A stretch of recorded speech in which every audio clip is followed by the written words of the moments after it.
You're listening to the ESO Network, your station for all things geek.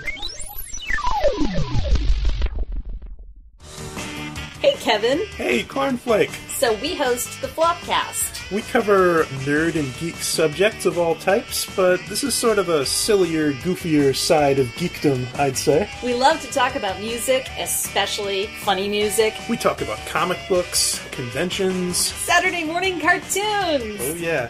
I'd say if you're going to put the Flopcast in Brady Bunch terms, we're like the cousin Oliver of podcasting.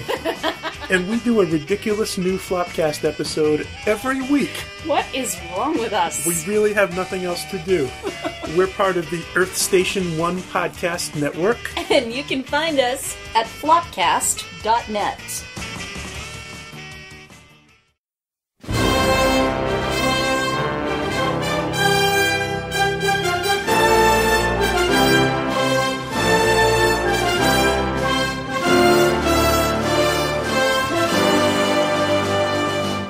Hello and welcome again to the Monster Sci-Fi Show podcast. I am your host, The Monster, back to give you a sci-fi news for this week podcast. So, the big three items I'm going to be talking about is a new Jack Ryan series that's coming to Amazon. I have Blade Runner 2 news that's up to date, as well as some news about Justice League Dark, or the Dark Universe movie. So, lots to talk about. So let's begin with the Jack Ryan series. Granted, Jack Ryan is not really science fiction. He's more action, spy-ish kind of a character. But the actors that portrayed him have done some science fiction work, and other properties that I've always enjoyed watching. So one of the benefits of doing this podcast is that it's not always about sci-fi, but always looking at what else has this actor or actress has done in their career that I watch on occasion. So it does kind of tie in, because if you've ever watched the Jack Ryan movies, Alec Baldwin did the first one, called The Hunt for Red October, with Sean Connery, who was, of course, Indiana Jones' father, and of course the first Highlander movie. And we have Harrison Ford, who was in Patriot Games and Clear and Present Danger. And then we got Ben Affleck, Sum of All Fears, and Chris Pine, who was also Jack Ryan in Shadow Recruit. So again, all these actresses, except for, no, even Alec, he did Beetlejuice, has done some kind of sci-fi, fantasy type movies that, again, we've all watched. So it's well in keeping of this podcast's philosophy of just kind of keeping up with these actors. So, now, the new guy on the block hasn't really done a whole lot of sci-fi stuff, at least not to my knowledge. His name is John Krasinski. And if you ever watched The Office, well, he's Jim. Jim is a fun, lovable guy who loves doing pranks on the character named Dwight, and also makes these weird faces to the camera. Either they're frowny faces, or they're can you believe the situation kind of face. So it's an enjoyable series. In fact, before this news came out, I have been rewatching it for the past couple of weeks, since the beginning. And today I just finished season 4, and my son and I were watching a little bit today. So it's a good guy that I don't mind watching, but I haven't seen him do anything since The Office.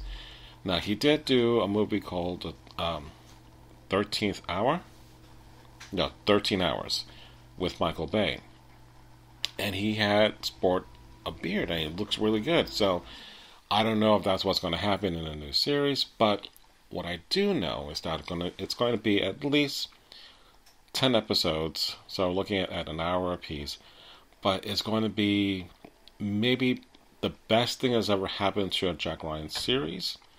Rather than compress everything to 2 hours, you'll have time to really tell a story that really deserves that kind of time.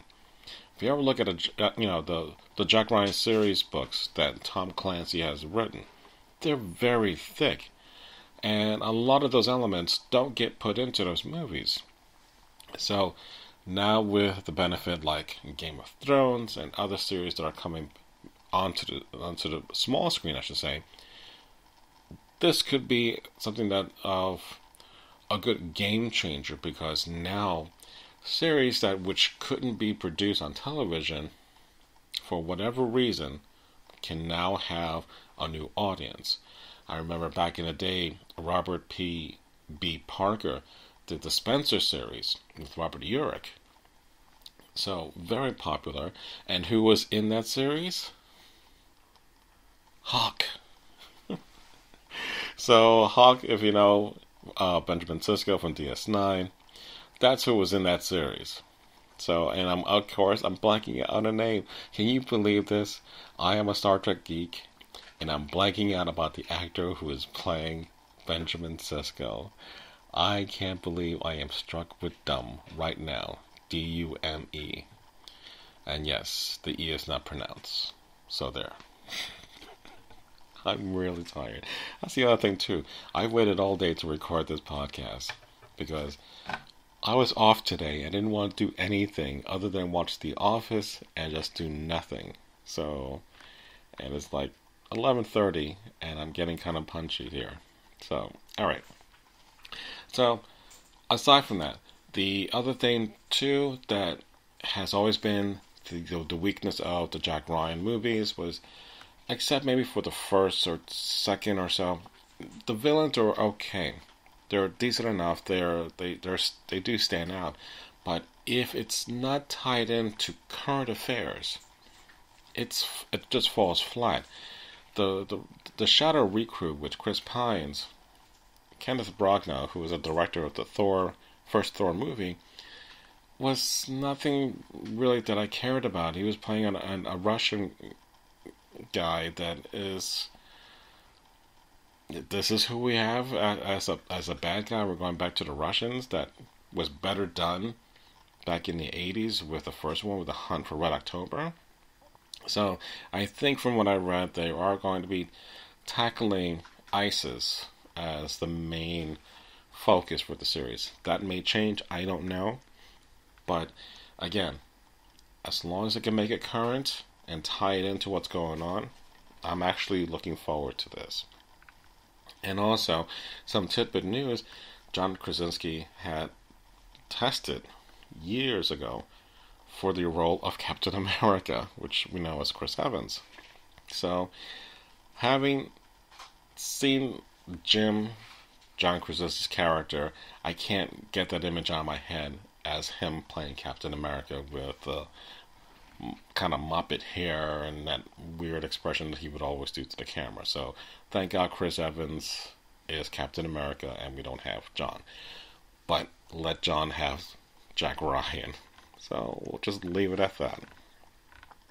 Alright, the other news is that we have finally for Blade Runner 2 is that Jared Leto is going to be joining the cast, which is kind of cool.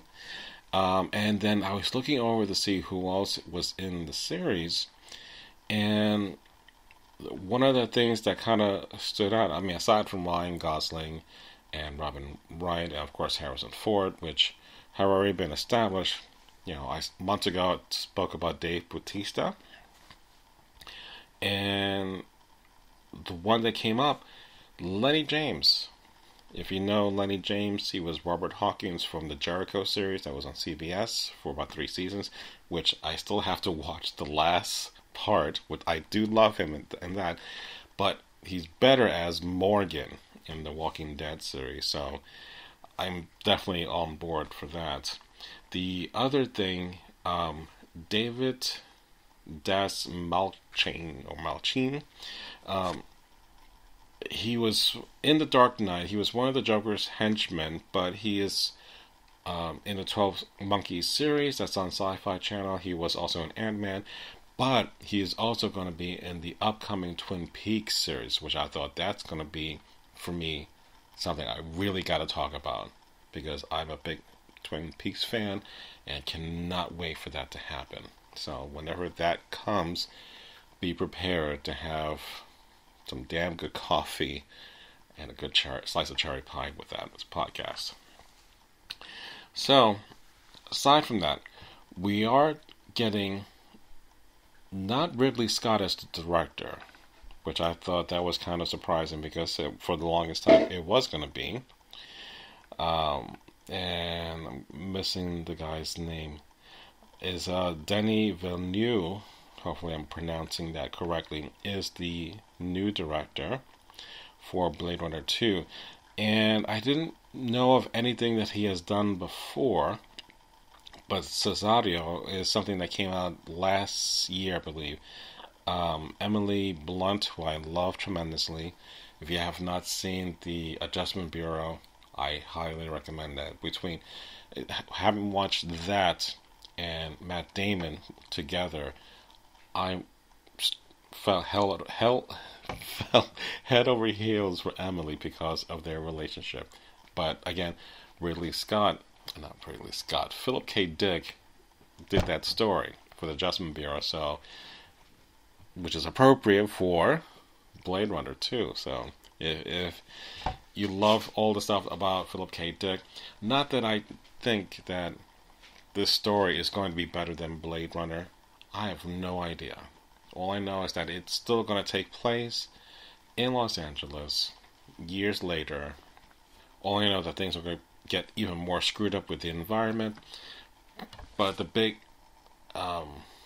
problem is that if you ever watch the Blade Runner version that came out, you'll know that towards the end, there's a whole sequence in which Deckard and Rachel escapes into the woods, and there's beautiful countryside, there's mountains and greenery, which is opposite to what Blade Runner is all about, with this dark tech noir style all throughout.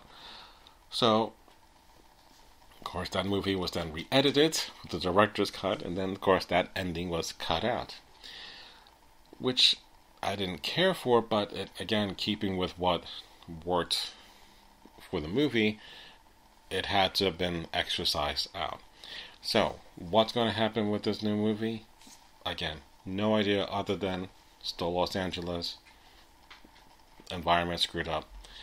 We are going to get Harrison Ford, but he's not going to show up supposedly until the third act of this movie.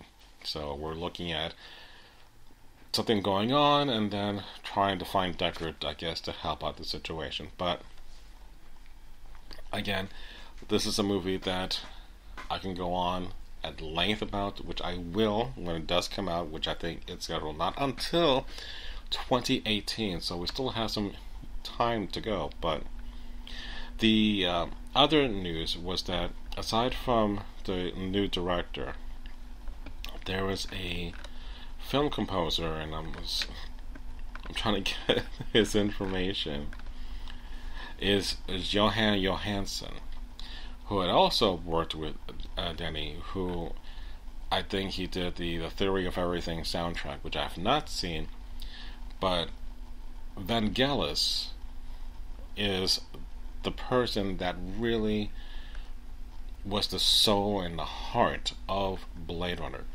Granted, visually, Ridley Scott is amazing.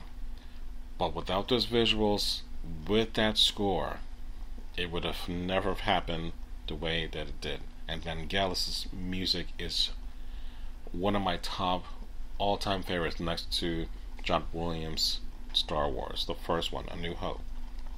So, not having Vangelis in there, not having Ridley Scott, it's not so much worrisome, but it's going to be different, and I don't know how different it's going to be. But again, that's a movie that's a classic. Something that I don't think you can ever repeat. So, if it does its own thing, kind of like Man of Steel, Hans Zimmer's soundtrack is completely different from John Williams' score. and treat it as if there was never a John Williams score or a Superman movie before and made its own thing, then I will be okay with Blade Runner 2, granted there is some type of continuity in regards to the music. So, alright, so aside from that, let's get into the last bit, the Justice League Dark. For the longest time, Guillermo del Toro has been busy with, the Pacific Rim, and then he did the Strain series, but he also wanted to do Justice League Dark. He was planning to direct it, and he wrote the screenplay, and due to scheduling conflicts, we're not getting him to direct. He is still on board to produce, but that's about it. Now, when he originally wrote the screenplay or the story for Justice League Dark, he called it Dark Universe.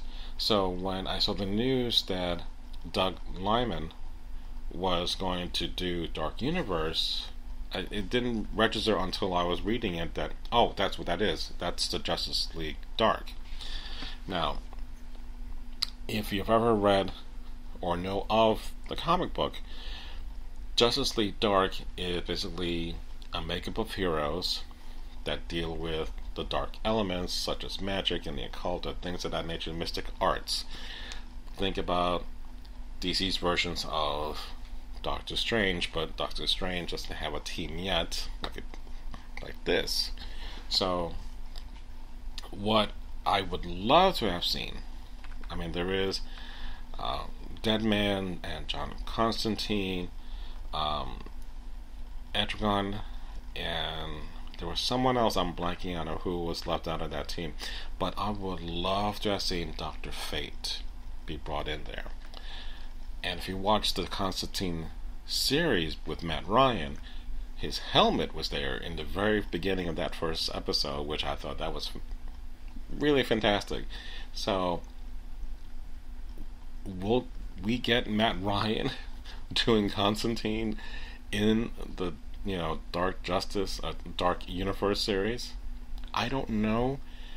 I'm still waiting on what's going to happen with that character on the WB, on the CW, on the TV, because again, we're getting Supergirl, Arrow, Flash, and Green Arrow. So and of course Legends of Tomorrow, all into the mix. Constantine is there, he's been established at least, but I don't want, now that I've seen Matt Ryan's performance, I don't want to go back to Keanu Reeves' version. Granted, it's fine for what it is, but it's like, once you've had a taste for the good stuff, you don't ever want to go back to the bad stuff. And it was bad, considering the source material and what they did. I prefer the 13 episodes that were short versus the 2-hour movie that was bad. So, now, we are going to look at a couple of things going to be coming out. There's a Justice League Dark animated direct-to-DVD coming out. Matt Ryan also reprising, again, John Constantine. So again, is there a go-to guy for Constantine? Please, let that happen. I really would love to see nothing more than having him be part of this whole cast. To me, he's well established enough that you can have a good character and then build that team around him. So, Swamp Thing is the character that they're looking, I think, to add to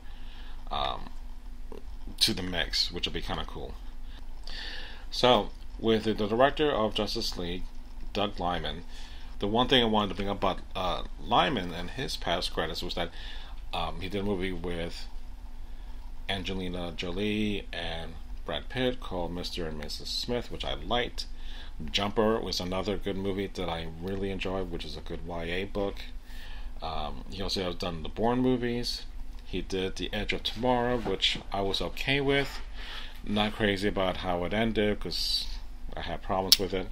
But he is pretty much busy doing other things, but there was another YA book that I was going to bring up, and it was called Chaos Walking, in which there's a character named Viola played by Daisy Ridley. And if you know her, she's Rey in the Star Wars Force Awakens.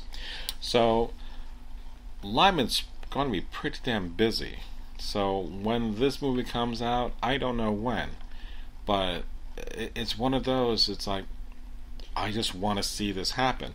And considering that we already had Batman vs. Superman, we had Suicide Squad, and next year we're getting Wonder Woman and Justice League, I don't know if we're going to get that in 2018 or 2019. But my hopes is that if those movies don't really pull through, are we going to get a cancellation of Justice League Dark? And I hope it doesn't, because again, we've come too far to not get something like this on the big screen. Small screen, again, WB and CW have really done a fantastic job in getting those characters right on the small screen. It's just a matter of them getting their act together and getting the big screen stuff to be just as compelling, if not more thrilling. So, alright, so I again want to keep it short and sweet and to the point, and I'm getting kind of extra tired. So, again, you can follow me on the various social networks. You can also email me at monsterscifishow@gmail.com. So again, I really appreciate you, and thank you for listening to the Monster Sci-Fi Show. Sci-fi from a certain point of view. Good night.